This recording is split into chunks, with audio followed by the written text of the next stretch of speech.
हरतालिका व्रत की पूजा। हर साल भाद्रपद शुक्ल की तृतीया पर हरतालिका तीज का व्रत रखा जाता है। हरतालिका व्रत की पूजा में महिलाएं भगवान शिव, मां पार्वती की रेत या मिट्टी से प्रतिमा बनाती हैं और उसकी पूजा अर्चना करती हैं।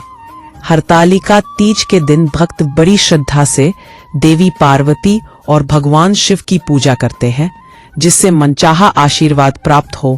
यह व्रत बहुत कठोर माना जाता है क्योंकि इसे निर्जला रखा जाता है। पहली बार इसे रखने वाली महिलाओं को पूरी श्रद्धा के साथ सभी नियमों और अनुष्ठानों का पालन करने के लिए खुद को मानसिक रूप से तैयार करना चाहिए। हर साल भाद्रपद माह के शुक्ल पक्ष की तृतीया तिथि को हरतालिका तीज का व्रत रखा जाता है। हरतालिका तीज के व्रत में महिलाएं भगवान शिव और मां पार्वती की विधिवत पूजा अर्चना करती हैं और उनका आशीर्वाद लेती हैं। वैवाहिक जीवन में सुख और पति की दीर्घायु के लिए इस व्रत को महत्वपूर्ण माना जाता है। मान्यता है कि हरतालिका तीज का व्रत रखने से वैवाहिक जीवन में प्रेम बना रहता है और रिश्तों में आ रही कड़वाहट दूर हो सकती है। हालांकि इस बार हरतालिका तीज की तारीख को लेकर बहुत कंफ्यूजन है। कोई 25 अगस्त तो कोई 26 अगस्त को हरतालिका तीज का व्रत बता रहा है। हरतालिका तीज शुभ योग।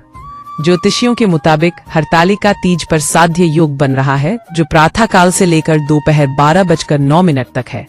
इसके बाद शुभ योग की शुरुआत होगी। वहीं रवि योग पूरे दिन रहने वाला है। इसके साथ ही इस दिन सर्वार्थ सिद्धि, गज केसरी और पंच महापुरुष जैसे संयोग भी रहेंगे। हरतालिका तीज विवाहित महिलाओं के लिए अत्यंत महत्वपूर्ण पर्व माना गया है। यह व्रत पति की लंबी आयु, सुख समृद्धि और वैवाहिक जीवन की खुशहाली के लिए रखा जाता है। हर साल यह पर्व भाद्रपद माह के शुक्ल पक्ष की तृतीया तिथि पर मनाया जाता है। इस साल हरतालिका तीज का पर्व 26 अगस्त को मनाया जाएगा। इस दिन माता पार्वती और भगवान शिव की श्रद्धा पूर्वक पूजा अर्चना की जाती है, जिससे मनोवांछित फल की प्राप्ति होती है। इस व्रत को बेहद कठिन माना जाता है क्योंकि इसमें निर्जला व्रत रखा जाता है, यानी इस दिन व्रती महिलाएं बिना जल और भोजन के पूरे दिन उपवास करती है। यही कारण है कि इसे कठिन व्रतों में से एक माना गया है। जो महिलाएं पहली बार यह व्रत करने जा रही है, उन्हें मानसिक रूप से तैयार रहना चाहिए ताकि पूरे नियम और श्रद्धा के साथ इसे निभाया जा सके। हरतालिका तीज के दिन सुबह जल्दी उठकर स्नान आदि करें, फिर साफ सुथरे वस्त्र, विशेषकर हरे या लाल रंग के वस्त्र धारण करें। शुभ मुहूर्त के समय पूजा स्थान पर चौकी लगाएं और साफ कपड़ा बिछाएं। इसके बाद भगवान शिव, माता पार्वती और गणेश जी की मिट्टी से बनी मूर्तियां स्थापित करें। सबसे पहले भगवान गणेश की विधि विधान से पूजा करें। इसके बाद माता पार्वती की पूजा अर्चना करें। पूजा में मां गौरी को 16 अन्यायिक श्रृंगार की सामग्री अर्पित करें। भगवान को फल, फूल, मिठाई आदि अर्पित करें। इसके बाद हरतालिका तीज व्रत की कथा सुने। सौभाग्यवती स्त्रियां अपने सुहाग को अखंड बनाए रखने और अविवाहित युवतियां मन अनुसार वर पाने के लिए हरतालिका तीज का व्रत करती है। सर्वप्रथम इस व्रत को माता पार्वती ने भगवान शिव शंकर के लिए रखा था। इस दिन विशेष रूप से गौरी शंकर का ही पूजन किया जाता है। इस दिन व्रत करने वाली स्त्रियां सूर्योदय से पूर्व ही उठ जाती हैं और नहा धोकर पूरा श्रृंगार करती हैं। पूजन के लिए केले के पत्तों से मंडप बनाकर गौरी शंकर की प्रतिमा स्थापित की जाती है। इसके साथ पार्वती जी को सुहमे भजन कीर्तन करते हुए जागरण कर 3 बार आरती की जाती है और शिव पार्वती विवाह की कथा सुनी जाती है। हरतालिका तीज का व्रत अखंड सौभाग्य की प्राप्ति के लिए सुहागिन महिलाएं करती हैं। हर वर्ष भाद्रपद मास के शुक्ल पक्ष की तृतीया तिथि को हरतालिका तीज का व्रत रखा जाता है। इस दिन भगवान शिव और माता पार्वती की विधिवत पूजा करने का विशेष महत्व है।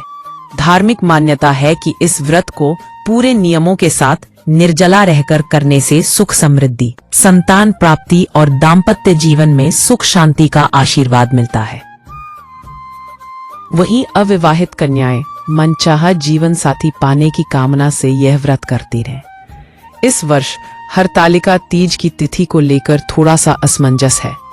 मिट्टी का एक कलश, गणेश जी की मूर्ति या तस्वीर, काली मिट्टी, माता पार्वती और शिव जी की मूर्ति बनाने के लिए लकड़ी का पाटा या चौकी, चौकी में बिछाने के लिए लाल या पीला कपड़ा, चौकी में चारों ओर बांधने के लिए केले के 2-2 पत्ते, नारियल, फूल, बेलपत्र, केले का पत्ता, शमी पत्र, धतूरा फल, धतूरा के फूल, कलावा, अबीर, सफेद चंदन, कुमकुम, आंख के फूल, एक जोड़ी जनेऊ, फल, गाय की घी, सरसों तेल, कपूर, धूप, घी का दीपक, पंचामृत, मिठाई, तांबे या पीतल के लोटे में जल, 16 श्रृंगार, चुनरी, काजल, मेहंदी, चूड़ी, सिंदूर, बिंदी, बिछिया, महावर, कंघी, शीशा आदि। मां पार्वती को चढ़ाने के लिए नई हरी साड़ी, शिव जी और गणेश जी के लिए वस्त्र। हरतालिका तीज पर बन रहे ये खास संयोग। 26 तारीख मंगलवार को तृतीया तिथि होने से इस दिन अंगारकी चतुर्थी और विनायकी चतुर्थी का भी शुभ संयोग बन रहा है। वहीं इस दिन चंद्रमा कन्या राशि में मंगल के साथ धन योग का भी संयोग बनाएंगे। साथ ही इस दिन हस्त नक्षत्र का भी संयोग बन रहा है। ऐसे में व्रत रखने वाली विवाहित महिलाओं के लिए यह दिन और भी खास बन रहा है। इस दिन भगवान शिव और माता पार्वती के साथ साथ गणेश जी की पूजा करना भी विशेष रूप से फलदायी रहेगा। हरतालिका तीज के दिन शिवलिंग पर जल, दूध, घी, शहद और गुड़ अर्पित करें। इससे सभी मनोकामनाएं पूरी होती है। इस दिन पूरे परिवार के साथ शिवलिंग पर कच्चा दूध अर्पित करें। इससे संतान के जीवन में सुख समृद्धि बनी रहती है। तीज के दिन आप हरे रंग की चूड़ियां देवी को चढ़ाएं। इससे प्रेम जीवन मधुरमय और मनचाहा साथी पाने की कामना पूरी हो सकती है। हरतालिका तीज के दिन महिलाएं सूर्योदय से पहले उठकर स्नान करके स्वयं को शुद्ध करती है। इसके बाद हाथों में फूल और अक्षत लेकर उमा महेश्वर सायुज्य सिद्धये हरतालिका व्रत महं करिष्ये मंत्र उच्चारण के साथ व्रत का संकल्प लिया जाता है और भगवान शिव और माता पार्वती की विधिवत पूजा की जाती है। महिलाएं दिन भर निर्जला व्रत रखती हैं और शाम को प्रदोष काल में विशेष पूजा की तैयारी करती है। इसके लिए मिट्टी से शिव पार्वती की मूर्तियां बनाकर उन्हें केले और आम के पत्तों से सजे चौकी पर स्थापित किया जाता है। पूजा आरंभ करते समय पहले माता पार्वती को ओम उमाय पार्वत्याय जगद्धात्र्याय जगत प्रतिष्ठाय शांति रूपिण्य नमः मंत्र जप के साथ स्थापित किया जाता है और तत्पश्चात शिवजी हराय महेश्वराय शंभवे शूलपाणे पिनाकदृशे शिवाय पशुपतये महादेवाय मंत्र जप कर विराजमान किया जाता है। जल से आचमन कर पूजा शुरू की जाती है, जिसमें माता पार्वती को फूल, माला, सिंदूर, कुमकुम और 16 श्रृंगार अर्पित किए जाते हैं। वहीं भगवान शिव को बेलपत्र, सफेद चंदन, धतूरा, आक का फूल, वस्त्र और मालाएं अर्पित की जाती हैं। इसके बाद भोग लगाया जाता है। घी का दीपक और धूप जलाकर शिव पार्वती मंत्र, चालीसा और हरतालिका व्रत कथा का पाठ कर आरती की जाती है। पूजा के अंत में माता पार्वती को सिंदूर अर्पित किया जाता है, जिसे महिलाएं अपनी मांग में भर सकती है। रात भर जागरण करने के बाद अगले दिन पूजा पाठ कर व्रत का पारण किया जाता है और शिव पार्वती की मूर्तियों का जल में विसर्जन कर व्रत पूर्ण होता है। पारण का समय हरतालिका तीज व्रत का पारण बुधवार 27 अगस्त को होगा। पारण सूर्योदय के बाद होता है। इस दिन सुबह 7:55 बजे सूर्योदय होगा। व्रती लोग इसी समय पारण करेंगे। इस समय आप पानी या जूस आदि पीकर व्रत का पारण कर सकते हैं।